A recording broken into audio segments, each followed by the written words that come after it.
Hello, welcome to Eerie Theories with me, Nath. Me, Luna. Me, Tasha. And me, Stacey. So, Stacey, would you like to get us started? What have you got for us this week? I would love to get us started, thank you. I'll go first. What? I'm just laughing at you holding your laptop like this. Really randomly. I did not click to that one little bit. Sitting there like, what? You're just holding your laptop, just... What's your beef, Nath? Yeah, leave me alone. You're going to sit there and hold it like that for ages. Let me do my thing. Okay, what do you think? It's weird. You got a weird thing. We are Speaking of people that have got a weird thing, Tasha. Sorry, Stace.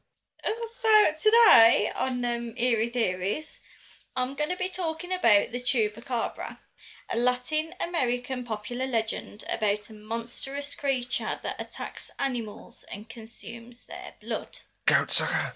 Get to the goat sucking bit in a sec. So in February 1975, Puerto Rico had a large sudden increase of animal mutilations in Mocha, I think it's pronounced. I wonder if that's the place that made the coffee. Maybe. Maybe. Anyway, this mutilation included 15 cows, 3 goats, 2 geese and 1 pig. And a partridge in a pear tree.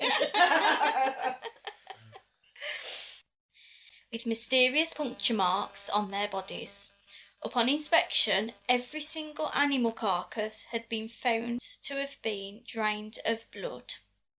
The attacks on these animals were blamed on dogs by the local authorities and no measures were put into place or taken as a result of this. 1 week later, another attack was reported. A cow with a pierced skull and scratches surrounding the wounds. A week after that, on March 15th, another farmer reported the loss of 34 chickens with the same puncture wounds and the chickens' bodies drained of blood, which brought the body count in Mocha to 90 dead animals in just 2 weeks.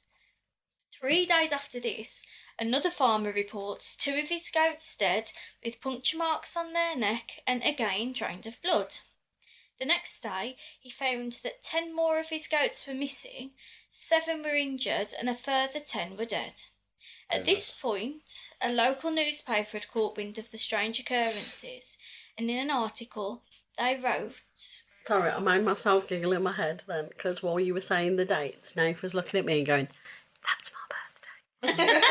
You said the 15th of March. Was that... So when you were like, local newspapers got together and they wrote, it's Nath's birthday.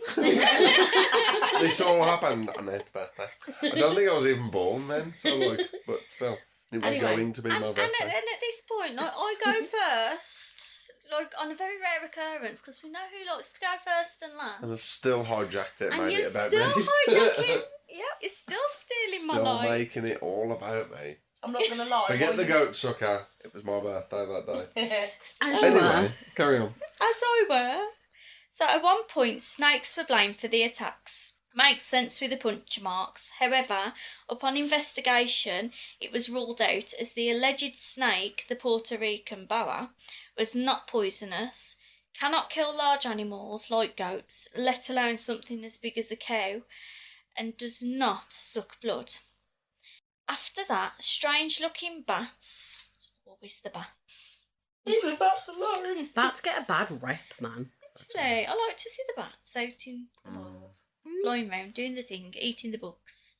So, Sucking blood out of goats. You know, all that. absolutely. Just bat things. These strange-looking bats were discovered in a local cave, and they were blamed. And yet again, upon investigation, these bats were found to be fruit bats. The clue's in the name. They don't suck blood. By July 1975... Only blood oranges. Just blood orange. See what I did there? Oh, You did Sorry. it funny. Ignore me. So, by July 1975, these unusual killings stopped with no explanation until March 1995. 20 years later, around 100 kilometres away from the original kill sites. Livestock animals once again were being mysteriously killed, with puncture wounds to their bodies and completely drained of blood. However, this time, Upon veterinary examination, the wounds were simultaneously found on the animals' right sides of their necks. These wounds went internally, this is the weird part, from the neck all the way into the animals' brains. Over 1,000 animals in the area were killed in this way, including dogs, rabbits, chickens, but its favourite animal, with the largest amount killed, were goats. At this point, nobody actually knew what the creature looked like, until a strange creature was spotted outside a local residence. The eyewitness stated that it looked like a kangaroo without a tail, walking on its hind legs like a human. It had 2 thin arms with 3 fingers and 3 toes on its feet and hands, and dark eyes that spread up to its temples and around the sides. No ears, and 2 small holes where its nose should have been, and feathered spikes down its back. The eyewitness told her mother, "I've seen the devil." I mean, can you please tell me how you'd describe something in that much detail? Because I'd just see it and freak out. That's a lot of odd details. That thing looks fucking weird. Sounds like a gruffalo, but a bit less fluffy. Like a Sounds like shaved Voldemort. gruffalo. Yes. Literally. Sounds like Voldemort. It sounds like someone got like 18 different animals and stitched them together and made a weird fucking concoction. Sounds like someone was on drugs, to be fair. Yeah. Like, I was Just tripping, fuck all of that, she and, was just got for and, it, tits. and it had, Yeah. it It's had like, you know, this and this. There's a spiky kangaroo. For the But it's the human, but it's not, and its for eyes the go for all the the way British up. parents out there that have watched Ben and Holly. Oh, Daddy, what's an abomination? That thing. The Chupacabra. Oh dear. So after this sighting, the eyewitness drew a picture which circulated in the media, which prompted another eyewitness to come forward. All of the descriptions had similarities, the most common being the creature was 4 to 5 feet tall. I swear I'm not a Chupacabra, I'm just putting it out there. Had short, strong hind legs, long claws, black or glowing red eyes, bat-like wings, smelled of sulphur, with spikes running down its back and scaly skin. They got that close to sniff it. No, it's got wings as well. It's like you smell the sulphur and it's like, oh, Chupacabra. No, Tash just farted. Although saying that, it hasn't been Natasha tonight. I know, I've been really good. It's just been me. And Stacey by the back door. And me. I've done it well away from the microphones. In 1996, the Chupacabra story was aired on a popular Spanish talk show, and expected Chupacabra sightings went wild, far and wide, with sightings in Miami and Florida, Mexico, Spain, Chile and Brazil reported after the show was aired. I bet. Mass hysteria, Yeah. Mm-hmm. honestly. On the 30th of August 2000, a farmer held a stakeout to find a predator after it had killed a large amount of his and his neighbouring farmer's sheep. He successfully kills the creature responsible, which is said to be a Chupacabra. This creature was examined by a veterinarian, found to be an uncommon creature with smooth bat-like skin, big claws, large teeth, and a crest sticking out from its main vertebrae. Theories included that it was a hybrid animal created through genetic engineering. Others believed it was a cross between a wolf and a crocodile. What? Someone please tell me how that occurred. Yeah, that's freaking weird. Like crazy. The body was sent off to the National Autonomous University of Nicaragua for identification. The results? It was a dog with mange. Mm-hmm. Yeah. Disappointing. So when the body was returned to the farmer, he claimed that the body was switched, saying, "This isn't my goat sucker." Is that a direct quote? That's a direct quote. He quoted that the thing they sent back to him was not his goat sucker, because I'm not being There's a name of funny. your episode. How would a dog with mange have wings if this was the thing that he originally killed? Anything can have wings when you're on enough drugs. Yeah. To be fair. Was Anything can have wings if you was change the it. man that found him in Florida.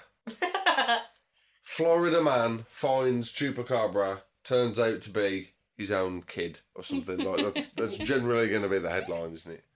Anyway, 7 years later, another body was discovered in 2007 by a neuropathic doctor and hunter called Dr. Phyllis in Texas, where she saw a hairless dog-like figure with blue-grey flesh. Shortly after the sighting, she and her husband found one of their chickens with its throat torn open and, you guessed it, drained of blood, with several more attacks on their animals happening within the following days. Several weeks went by, and Dr. Phyllis gets a phone call from one of their neighbouring ranchers, saying that one of these creatures had been hit by a car near his property. So Phyllis gets the creature in a car, takes it back to her ranch, and took pictures which circulated quickly. This thing looks like a dog with mange. Anyone looking at the pictures would agree, but Phyllis was that determined to prove otherwise that she sends off some DNA samples to several labs. The results were interesting to say the least. All 5 of the universities that she sent samples to produced the same result on the samples. The DNA results did not match any animal on the archive, meaning that this thing, Chupacabra or not, was actually a cryptid. To this day, Phyllis keeps the body of this creature in her freezer. Can I just point that out? This ain't the best part of it. And she also keeps a taxidermy mount of the Chupacabra on display in her house. So I guess that means she's had the taxidermist take this creature, take all its insides out, but give them me to put in my freezer, and then I'm going to display what you create in my house. It's giving as one of my kill trophies. It's giving fan behaviour. It is. Well, Honestly. one of the few things I've just found a few articles, one of which I was trying to find that I've read recently, but then also found another one that I read recently. In Pennsylvania, this was 2022, an animal rescue organisation was called out to come and collect this animal, and it looked like a dog with mange. But they couldn't figure out what kind of dog it was. It didn't look like a dog. It didn't look like a coyote. It didn't look like a wolf. It looked like something else, and they had no idea what it was. So they tried to take some DNA. I think, if I remember rightly, they managed to get some DNA from it, and they were inconclusive, didn't figure out what it was. But it broke out of the enclosure. It went berserk, broke out and ran away, and they never found it. If you look at the Chupacabra pictures, it's very similar to the one that Phyllis has. But there's also this one. This happened, I think it was September last year. They found this dog again, an animal shelter thing, couldn't figure out what it was. So they did a DNA test on it and found out that it was a hybrid, which they think could be the first scientific evidence of this ever happening. A hybrid between a dog and a fox. Well, there were gaps in Phyllis's story, with further testing being done on the DNA patterns. So although the university results didn't match any DNA in the archive, the patterns of DNA were very similar to that of a coyote and vague pattern similarities to that of a wolf, which are both animals known to the area where the body was found. So they'd just tested the DNA as it was, which is what Phyllis had sent off. It didn't match anything, fair enough. They looked into the patterns of it, looked a bit closer and said, hang on, this is similar to, coyote, this is similar to a wolf. Could this with enough inbreeding animal, and hybridisation have been a hybrid? Yeah. And as well, what about the original sightings of the kangaroo-like creatures? The bat wings and the red eyes, whichever Sounds like way... Mothman. Yeah, whichever way you look at it, whichever theory you vouch for, not a single one explains the whole legend. No. So, what do you guys think? Do you guys think could be a Chupacabra? Do you think No. it's hybrids breeding? I don't think there's a Chupacabra at all. I don't think necessarily that the creature exists, but something is killing all the goats and the cows and the pigs See, not and the sheep one- and whatever. Half of them look Yeah. like aliens. And whenever there's like a big drainage of blood or a load of like, Animal cattle mutilations. stuff, Yeah. stuff like that, they always say it's aliens. Why in these ones are they saying that it's not? Yeah, like it They're could very, be. very similar. There's also, I think me and Gaz covered it on one of the lives recently. That's where I was like, oh, I need to save this, and I'll bring it because we know what Gaz is like with his chupacabras. There was another case recently in the last 12 months of a load of goats again being drained of all their blood, and obviously it got blamed on the chupacabra, but it was not far from. Was it Brazil? Was it somewhere like Puerto Rico? Remember recently they had, pretty certain it was Brazil. There was the town that got closed off by their version of the FBI because there was people being abducted by aliens, and there's aliens everywhere and blah blah blah. It was not far from there that these goats were being killed and drained of all their blood. So they're aliens, or it's a type of animal that they just don't know does that. And it's been blamed for both, technically. These alien sightings and the chupacabra things, it's all one thing. Yeah. I feel like it's so fascinating though that, you know, in certain cases like this where they have done research and they have found creatures that they feel are responsible for these killings, that they have actually found something that hasn't yet been discovered. I just find that part of it absolutely fascinating, whether it be like a hybrid or a new Well, species. that's the thing. Most people would think, if you think hybrid, you think one coyote and one wolf had sex, made a baby. That's your hybrid. But if that's happening a lot, you're going to have lots of varying degrees of hybrid. So you could have different traits and You stuff. could have one. Yeah. This thing's mom could have been half wolf, half coyote. The other one could have been 3/4 coyote and 1/4 dog, and then they breed together and make fucking God knows what. So it's you do a DNA test and go, I don't know what that is, and it's not necessarily half this or half that. It could be so many different things smushed together. I was under the impression though that a hybrid couldn't reproduce. Some can if they're close enough, because that's how most new dog breeds are a thing. They all come from crossbreeding.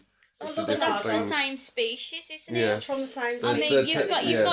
you've got the theory there that like a wolf and a crocodile, or what Yeah, was it, or a that's kangaroo fucking and a stupid, crocodile, like mated. That's silly. not going to work. Like coyotes, wolves, and dogs, they're all In the same dogs. family, yeah. So they're all. It's just a different subspecies. So technically, they should be able to breed with each other. And the So- really weird thing that creeped me out was the bodies that they'd found where they've got the puncture wound in the side of the neck that goes all the way up to their brain. There's another theory. Yeah. That's a bit alien, isn't it? There's another theory about animal mutilations that have included blood being drained from them. They go all the way around the world, that don't include goat suckers and whatever, that even go to places like Skinwalker Ranch, things like that, where things have been found with no blood on the ground, no, like the animal's perfectly fine, then the next minute they're on the floor and they've had like tongues surgically removed and it's been cauterized, like they've been cut with a laser, and like surgical precision on things like lips and eyes being removed. Like some of the wounds that they found, they said were Chupacabra attacks. Were actually like some of the incisions that were made were surgical grade, and some of like the holes were like as thin as a straw. Yeah.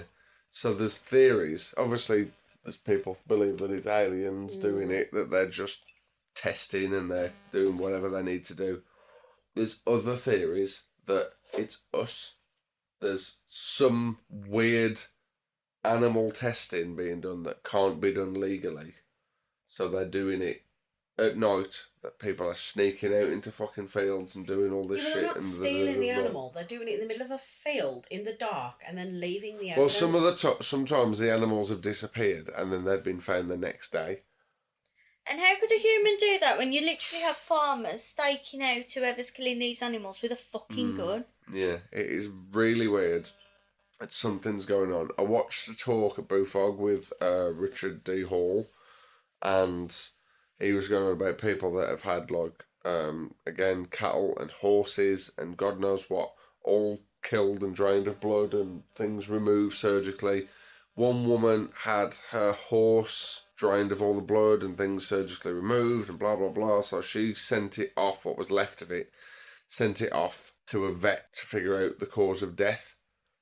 And they kept the body and refused to give her any test results or anything. It had been like 4 years, and they still wouldn't give any results of any of the tests. They Presumably, she'd paid for that, Yeah. so it was her horse, her property, her rights. They refused to give her the body back. They refused anything. They just kept the horse, disappeared, and went, don't know what you're on about, and refused to answer anything to do with it. That's well, It was literally that proper is. weird. So there's something strange going on with animal mutilation. I don't necessarily believe it's a Chupacabra. I think any weird animals that have been seen, it's probably just, like we said, probably just a hybrid of some kind or something with mange or both. A hybrid with mange and looks really weird. I mean, have you seen pictures of bears with mange? They look fuck all like a bear. Yeah. They look so Absolutely fucking strange. terrifying. You see one of them walking towards you, that's what a lot of people think is Bigfoot. Yeah. Because it looks weird. So it's probably just that, but there's definitely something to the whole animal mutilation. Weird, I don't know what it is. Freaks me out. So, who's up next? I'll go next, so I'm not first or last. Today, I will be covering The Lady of the Dunes. July 26th, 1974, a 12-year-old girl followed the sound of a barking dog and found the decomposing body of an unidentified woman in the Race Point Dunes of Provincetown, Massachusetts. The remains were found close to a road and had a lot of insects all over them. 2 sets of footprints were found leading to the body, and tyre tracks were found 50 yards from the crime scene. Police believed she may have been there for around 2 weeks and was badly decomposed, but wasn't just bones, unlike the last episode. The victim was lying face down on half of a beach blanket. A blue bandana and a pair of Wrangler jeans were under her head. She had long auburn or red hair, which was pulled back into a ponytail and tied with a gold-flecked elastic band. Police determined the woman was approximately 5 foot 6 inches, weighed 145 pounds, and had an athletic build. Strangely, both hands and one forearm were missing, and several teeth had been removed. Varying sources stated her age as between 20 and 49. So, Jesus. depending on who you ask, the age was completely different. Nailed it, guys. I know, yeah. She was a woman and had been alive for a bit. That's basically as far as they got. Wow. Top tier detective work right there. So, the woman was nearly decapitated, possibly from strangulation. What? Yeah. And one side of her head had been crushed. This injury was found to be the cause of death. There were also signs of sexual assault, which investigators believe to have been done post-mortem. Oh, no. That's nasty. Mm-hmm. Police searched through thousands of missing person cases and a list of approved vehicles driven through the area, and no matches were found. At the scene, the sand and the beach blanket were not disturbed, suggesting that the body was possibly placed where it was found after the death had occurred. The woman was buried in October 1974 after the case went cold, but her body went on to be exhumed 3 times in 1980, 2000 and 2013, hoping to find more clues or to run new tests. Investigators were given several leads and followed up on each of them. Unfortunately, none of them were able to help prove the identity of the Lady of the Dunes. In 1987, a Canadian woman told a friend that she saw her father strangle a woman in Massachusetts around 1972. Police attempted to locate the woman but were unsuccessful. Another woman told police that the reconstruction of the victim looked like her sister, who had disappeared in Boston in 1974. Again, wasn't that woman either. So, I was discussing unexplained cases with Stu the other day when Luna went for a tattoo. Obviously, some of you might remember Stu used to do the live and not so live shows with me last year. We touched on this case and he added something that I didn't know. In August 2015, speculation arose that the Lady of the Dunes may have been an extra in the 1975 film Jaws. The film was shot on Martha's Vineyard around 100 miles south of Provincetown between May and October in 1974. Joe Hill, the son of horror author Stephen King, brought this to police attention after reading The Skeleton Crew, which is How Amateur Sleuths Are Solving America's Coldest Cases. While watching the film's 4th of July beach scene, Hill spotted a woman in the crowd wearing a blue bandana and jeans similar to those found with the body. So he thinks that she may have been in that area at the time and they asked if she wanted to be in the film and she was in the background. 100 miles, kilometres 100 away miles though? away, it's still a distance, isn't it? So chances are it Interesting probably though, wasn't her, like, that's not something I'd see on the TV and be like, oh, I wonder if that was that dead. yeah, he managed to put together the... And surely they'd have names sort of the of- extras as well. Yeah, I think a lot of them, because there was so many people, they'd just be like, since you're in the area, do you want to be in the film? They could have just had people in the background of Yeah. a beach scene and not wrote down Just, the names. just Yeah. tell them you're going to be in it. Do you mind? Yeah. So, this case did end there, with the body still unidentified.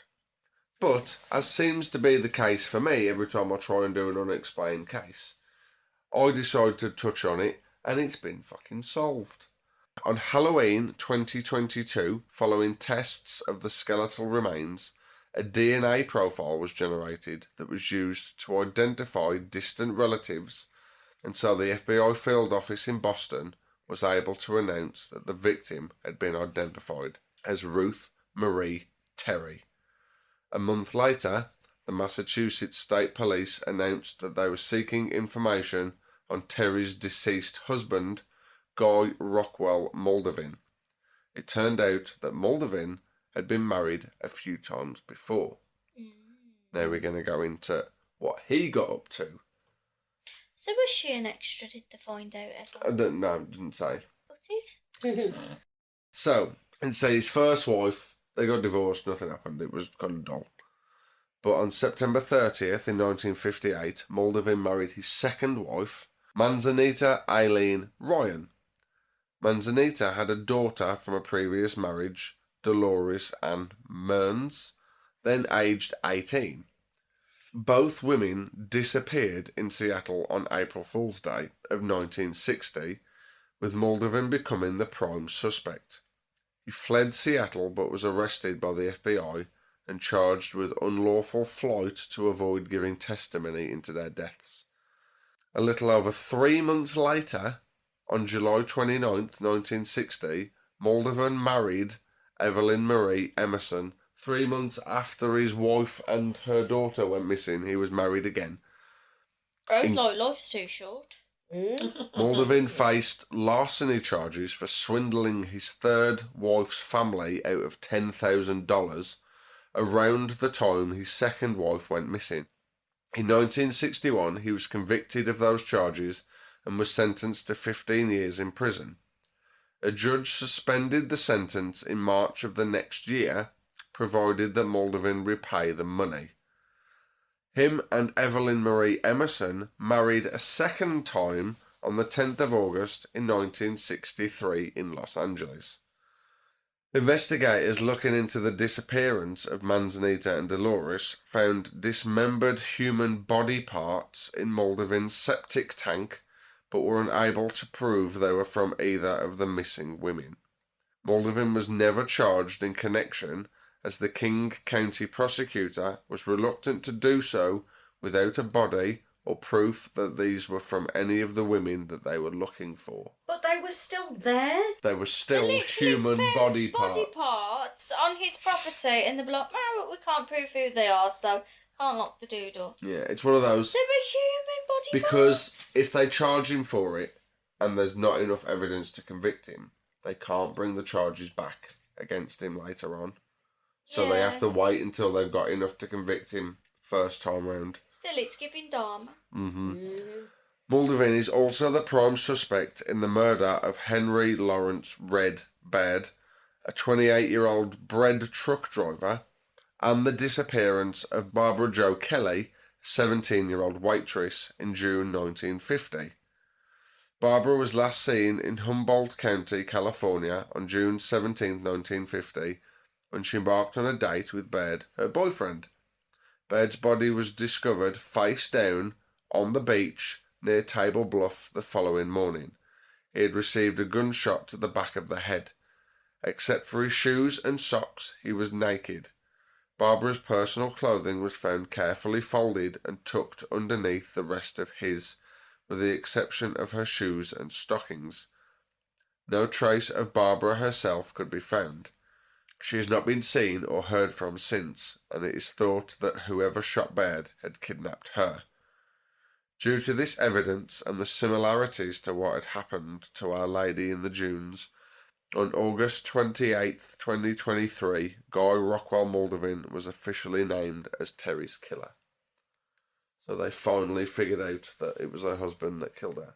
Isn't the husband usually... Oh, they didn't know who she was, so did No. they? So the husband is usually the first one. So as soon as they found out it was her, or who she was, within a month they were like it was the husband, and they'd figured out who the husband was. Then obviously his name popped up on the system 15 million times of all the different shit that he was wanted for. He also never went to prison for any of the murders, any of the disappearances. He retired and died of old age in his home. Freak. Got away with everything. Bastard. Don't like him. Yeah. So that was one of the longest unexplained mysteries, but as of last year they know who she is and who killed her. I mean, I'm glad that they've solved it, but it's a bummer that he's fucking dead. Yeah, that he got away with all of it. That was a crime of passion with her as well. Mm. To like strangle her that much that he almost decapitated her. Yeah. What And the fuck? And the fact that they found all the body parts and stuff. I think if I Okay. remember rightly, some of the other people had got like bits missing, but again, they didn't find most of them. So if they ever find them, they might find them face down on a beach with hands and arms and shit missing. Took the hands for But fingerprints. imagine the didn't he? stuff that you don't know about Yeah. if he's got away with that much. Exactly. There could be more missing people that we just don't know about. All the people that went, that sounds like my daughter, or that sounds like my sister, or that sounds like my friend. He could have killed all of them too. We're never going to know. Madness. I'm not gonna lie, every time you said face down, I just really wanted to shout ass up. Face down, ass up! Maybe that's why you did it. Maybe that's why you put him there. That's the way he likes to fuck. Are you going to be able to shout ass up in your story? Well, in your piece. No, I'm afraid not. I mean, I could shout ass up anyway if you like. I was going to say, I bet someone could try. Yeah, do you, babe? If anyone can fit it in there somewhere, it's me. That's what she said. God damn it. Right then, so I'm going to set y'all a little scene here. Oh, I love a scene. I'm going to set a scene. You're in London, middle of the night. I don't like it. No. either. No, I I don't was know. going to say, no, not for me. Anxiety's gone through the roof already. Yeah, exactly. There's a man with a knife behind me. You're in London, you're travelling on the tube, it's late at night, it's creepy. There's You're roadmen really everywhere. anxious. You're in London, it's a shithole. Creepy, right? Mhm. Really Yeah. anxious, to be fair. Now, Yeah. let's make it worse. Oh. Because, well, actually no, this is something that's less scary than the living in London. Okay. That there is loads of various ghost stories around the tubes of London. Ooh, That I've suddenly heard makes this. it better. I suddenly Yeah. feel less anxious that Less it's anxious, empty. you know, Yeah. they're less scary. Yeah. So, back years ago, the City of London, which obviously we mentioned last episode, Mhm. had 109 churches, each with their own graveyard, where victims of like the Black Death and other horrible diseases would get buried. And then right in the heart of London's financial district is Bank Station, which was built plumb between two of these churches. So it's like right smack bang in the middle, so you're right next to all these graveyards. In the middle of all the dead people. In the middle of all the dead people. And one of the most notable entities is a woman called Sarah Whitehead, or the Black Nun, who we don't know why she's called the Black Nun or how she died, to be honest with you. They just know that much. And she basically wanders around looking for her brother, who was hung for embezzling money from the bank he worked at in that area. Obviously, it's called Bank Street. And she apparently wanders around looking for her brother. Apparently, I don't know if people have seen her brother, but they do see her. And then another story is the Kennington Loop is actually apparently really famous for ghost sightings. So what that is you get to Kennington and it's the end of the line on that particular tube station. And then it will go around the loop, obviously go back to do the next route. And apparently it's like, there's been that many stories about this place that sometimes even the drivers don't like going there because it just creeps them out. And what tends to happen is, like, obviously the trains will be empty because it's the last stop, so they kick everyone off, and they will hear, like, slamming the carriage doors right all the way through the trains, and just a lot of noise in there, like, you know, obviously other than the normal noise. The question would be, who is it? So the legend has it that it was potentially an underground worker who was electrocuted on the tracks. All right, you know what this is all reminding me of? My favourite episode of Hey Arnold. Does anyone remember the ghost train? Yeah. I fucking loved that episode. That is a really good one. There's also obviously how many people have stepped out in front of trains and shit. Yeah. Like, there's always every other month there's a oh shit, we got a delay, someone's been hit by a train. There's a lot of ghosts on trains though. Yeah, raw. Because I thought you went raw. Raw. Carry on, sorry. And then another one I've got. This was actually quite a sad one though. Obviously during World War II, when they were in London, you'd hear the sirens go off. So obviously, you know, people would go and like seek cover. So a lot of them would actually go and seek refuge in like underground tunnels because it makes sense. Bethnal Green on the Central Line is apparently one of the deepest of the tube stations. And so a load of people, sirens started going off, so they just beeline straight for it. Unfortunately though, they were panicking and beelining that much that they were like really narrow corridors and loads of people got crushed. And apparently a lot of the times you can see like, or, you know, you hear the noises of the kids, or you can see like, you know, the back, like, you know, the corner of your eye, you can see them. The worst bit was as well is that that siren that went off was just a test. So loads of people died and it was literally for nothing as well. Oh my god. Like it wasn't even a serious thing. And yeah, that happened as well. And then, so in 1987, tragedy struck at King's Cross where a fire started under an escalator. The fire quickly spread and 31 people died with many more injured. The ghost of an inconsolable young woman reaching out for help has since been seen at King's Cross. Oh. I know, there's so many That's sad so stories. heartbreaking. Yeah. There's been a lot happen on the underground though, hasn't there, over the years? Yeah. Oh god, yeah. There is so many. And then the last one I'm going to tell you. The ghost of Amun-Ra is believed to be that of a cursed mummy put into the British Museum. Like Aldwych Station, formerly known as Strand, British Museum Station is what's known as a ghost station. Still there, but it's been disused. And British Museum Station was closed in 1933 when nearby Holborn Station opened. Rumour has it that a secret tunnel linked to British Museum Station to the Egyptian room of the museum itself, giving Amun-Ra, furious at being unearthed, a means to vent her rage. Those who have witnessed the screaming spectre of Amun-Ra report seeing an Egyptian princess adorned with a magnificent headdress walking the platforms of Covent Garden and Holborn. God. Wow. Could you imagine saying that you've seen that and having no one believe you? I know. Could you imagine seeing that and being like, dude, I'm fucking tripping balls? I know, yeah, there's actually Jesus. there's quite a lot of stories. Like, I did hear this one conspiracy theory about London as well, is that, you know, like the weird, like layout of the tube stations. Yeah. Apparently the reason for that, and this is only a conspiracy, I don't know if this is actually true. You know, we love a conspiracy here. It's apparently it's to avoid plague pits, because instead of having to like obviously what is it, 100 to dig plus... them up and move them. Yeah, they just went around them. No way. Apparently That could be true. That could very well be true, though. Yeah, the amount of plague pits. Like, they found one a couple of years ago and they were building them, and I think there was like at least 300 people in it. So what do they have to do when they end up digging one up? Do they have to rebury the bodies somewhere else? Yeah, they have to rebury them properly. A proper burial. Because obviously they don't know where all of them are. But then the sad bit is as well, they're obviously not going to be buried with ID on them. Yeah, they're just thrown in. Yeah, they were just thrown in. Would there, because they died of the plague, I'm assuming if you dug them up, they'd still be, what's the word? Contagious. Contagious? No, not anymore No. now. Because obviously, I think if they, I think especially when they're in London, if they start digging and they start finding remains, they're instantly like, shit, this is probably a plague pit.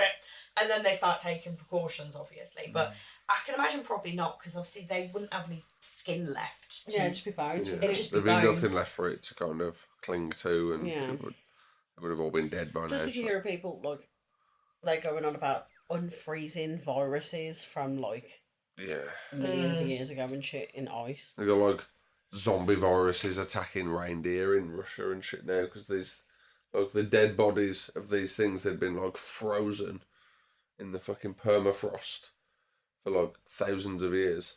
That's now melting for the first time in centuries, and the corpses are still in it, and then things are eating that. Yeah. And now they've got this new this virus that's been extinct for thousands of years suddenly coming back, and it's not good. But that's obviously been kept alive because it was frozen. Yeah, yeah. These are just in holes. It's a bit like the plague pits always remind me of the slightly better and slightly more organised catacombs in Paris, where they've literally made the walls, or the walls are made of bones and skulls. Because they just had so many fucking people.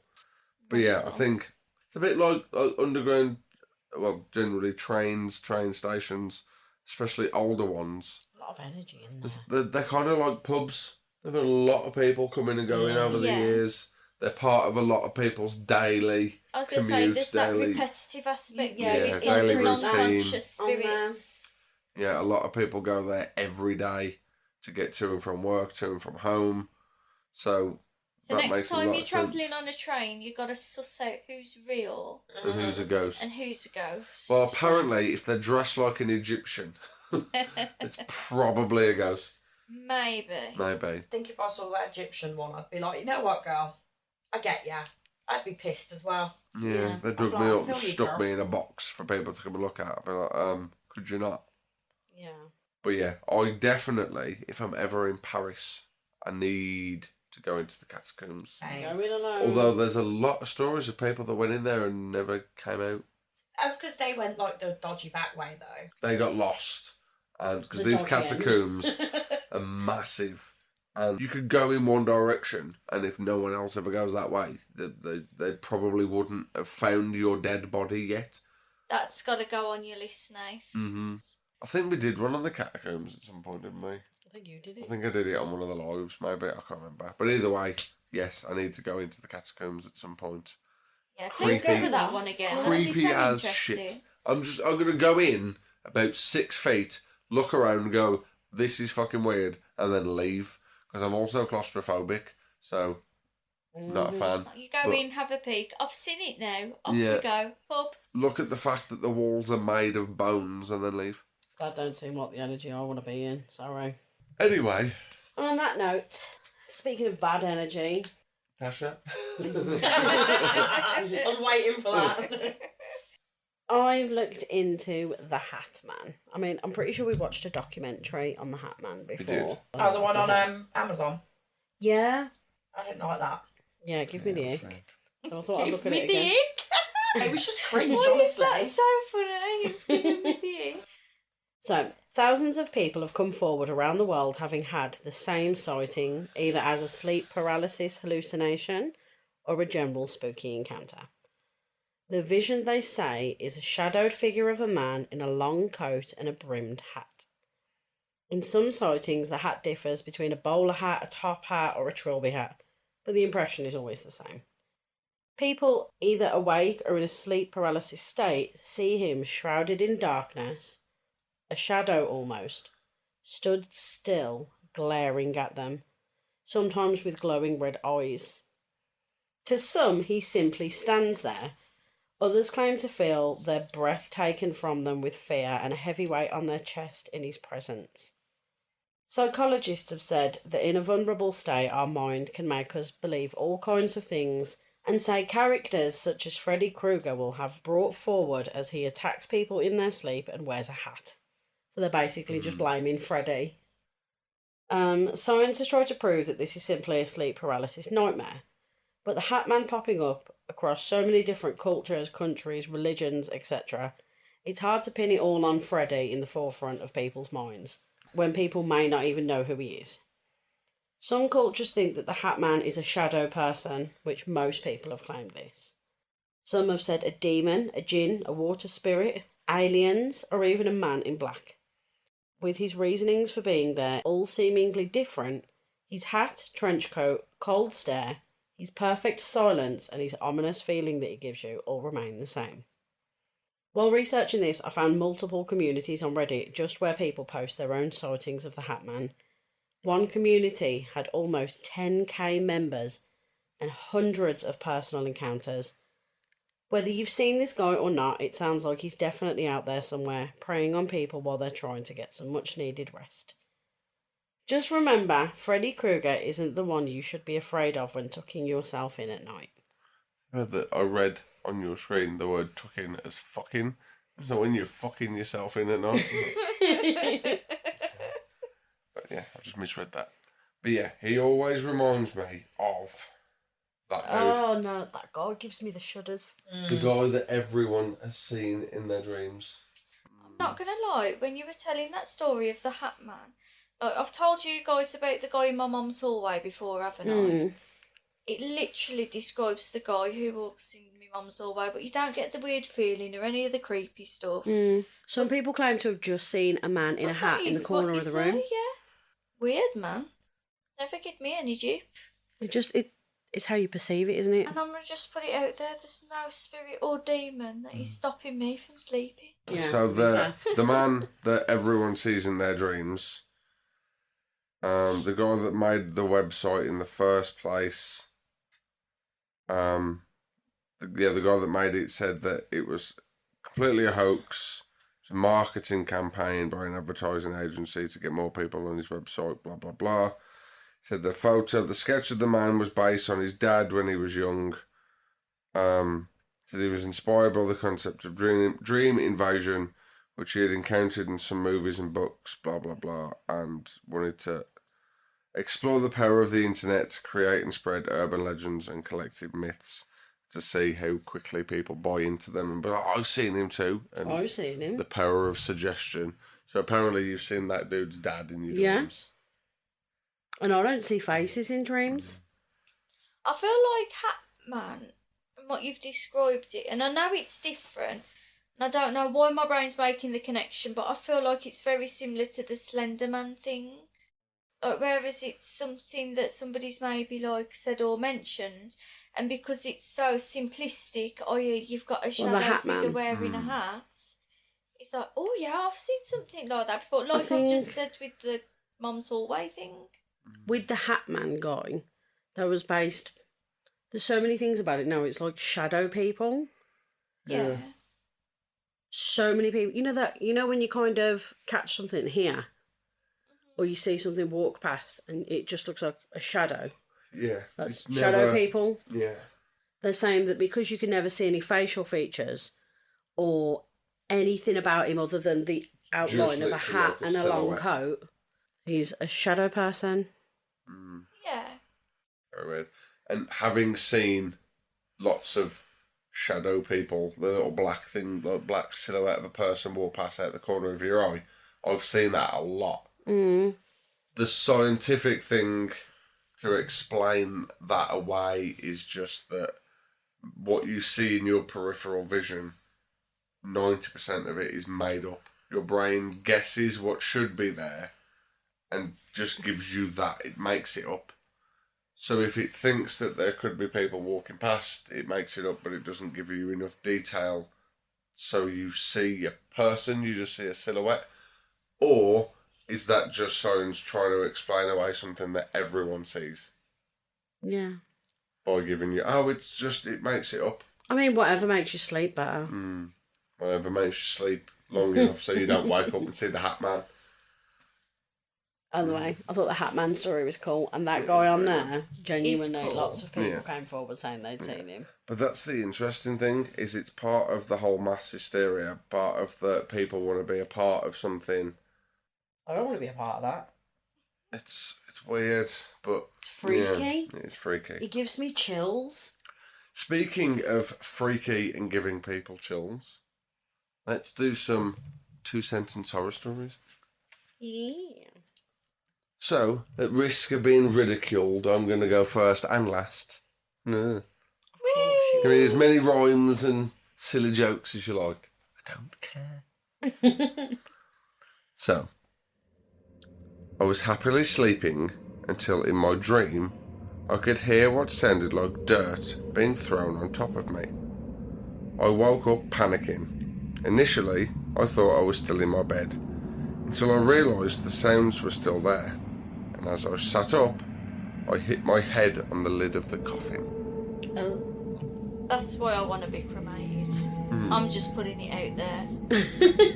No exhuming my body. Whatever happened to those creepy clowns that were everywhere a few years ago? We got better at being unseen. Oh, Wait. fuck off.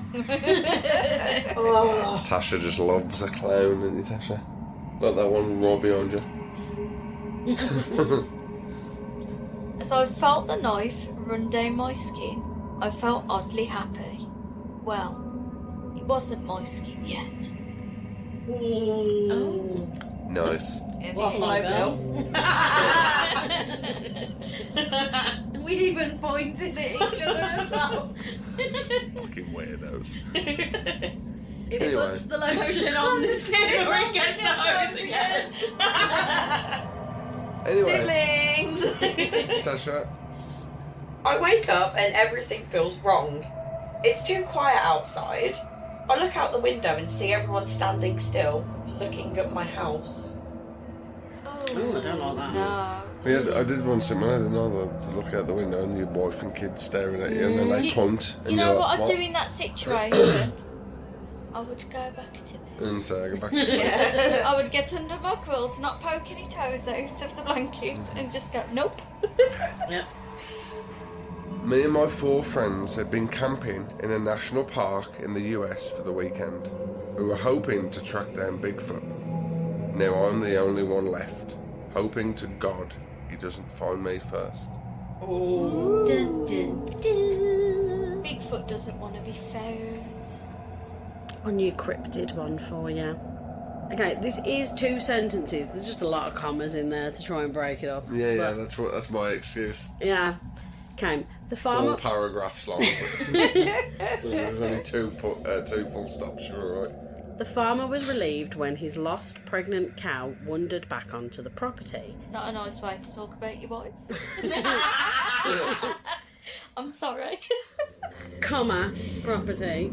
Even though her belly looked very swollen and sickly. Don't know how her belly looks sickly, I didn't write it. That night he heard a terrible commotion in the barn.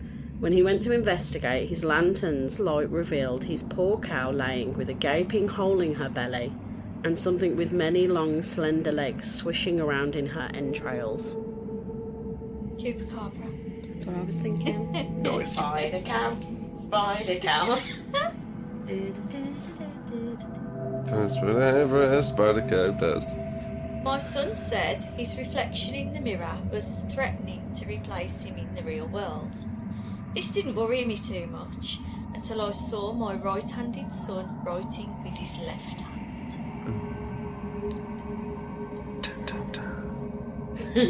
Dash. Working the night shift alone tonight. There is a face in the cellar staring at the security camera. Oh. Yeah, I'll be like, man, I'll be like, stop trying to get free booze. I wouldn't stay there. 3 words.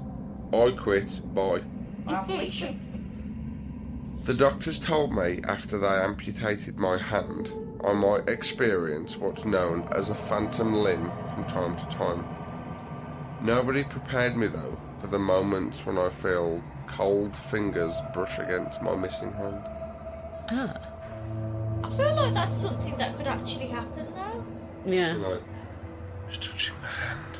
It's touching my hand that's not there. Ew. Give it back. Give it back. This one's just weird. I brought my car to a halt, the headlights illuminating the tree trunk strewn across the road. This road is in the middle of a canyon with no trees in sight. Well, there is a tree in sight, 'cause it's in front of the car on the road, but it's weird. How did the tree get there? That's what I mean. I thought it might have been like the It's setup very for much one of those. Someone's left it there to make it stop. Oh. A guy ran up to me crying and screaming, saying that someone had locked him in a basement for days. You should have seen the horror on his face when he recognised my voice. Right. Back in the box. Speaking of back in the box, Tasha. They delivered the mannequins in bubble wrap. From the main room, I began to hear popping. Ooh. Oh dear. Party time. My 1-year-old little sister was always scared of her wardrobe. So while I was babysitting, I always tried extra hard to comfort her until she fell asleep. The usual static sound from the baby monitor, though, suddenly turned to maniacal laughter, and a voice screeched, "She's mine now." I ran upstairs to find my sister gone as the wardrobe door slammed shut. Shit, you know. Dear me.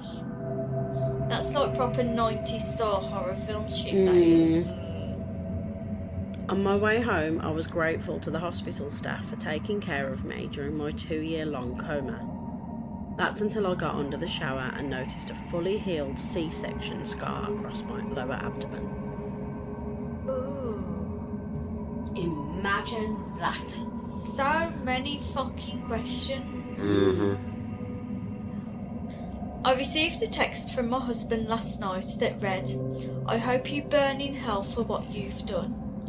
I couldn't comprehend how he'd managed to send a text without his fingers. Oh. Wow. I like it. Do you really? Nighttime swimming is one of the benefits of working at the public pool. One night, after everyone left, I was wading in the deep end. Felt a hand grab my ankle. Oh. I wouldn't even care if it's full of people. Anyone touches me in a swimming pool, I'm freaking out. I can hear the screams from the people in the beds next to me as they are being killed one by one. But I can't look. I can't move. I've been paralysed. Judging by the volume of the screams, it's my turn next. Time to take a nap. I know, yeah, of course. Sleep. I went into this field specifically to see what makes you guys tick, so as to better understand myself. The killer looked at the prison shrink in the eye and replied, "So you want to trade stories?" Wow. He's a murderer. Murder. Murderer. What makes you think it was murder? That guy. For my last wish, I wished for my dad to be alive again. I stood on top of his grave, smiling, imagining him screaming and clawing at his coffin like the past 2 times I'd wished him back to life. Jesus Oh my Christ. god. Fucking hell. What did he do? Rough, man. There's one last one. Neatly laid across my dining room table, I found a dull kitchen knife, a torn, crusty rag, and a flip video camera which seemed to be recording. I own none of these items. You do now. So this one was perfect. And needs a round of applause. Yes, it will do in a minute. That's why we saved it till last because it's the best. Me and my friends record a monthly podcast, and this month was no different. But when I sat down to edit the next day, I found that none of our voices had been recorded, and instead, all I could hear was a strange sound. It was Tasha's ass after eating cheese pizza again. There we go. Yay. So, there we go. I did it. I finished. I went first and last, sort of. And I feel like you've got off really lightly tonight, Nathan. Yeah, no we've one's been took the good. mick out No of you. bullying or anything. I've managed to make Nathan has done all of the bullying. I've managed to make everything about Tasha somehow. I've done quite well. She's going to rip into you on the next one. It's fine. It's fine. Yeah, good luck next episode. Next time, I'm going to bring my tea. Just sit in the corner. Sit back and watch the show. Wait. So, as it's what time now? Nearly 1 o'clock in the morning, and it's, a school night. I think we should probably call it a day. Yep, that's us done. Thank you So- for joining us. Guys, Thanks for listening. would you all like to say bye? Bye.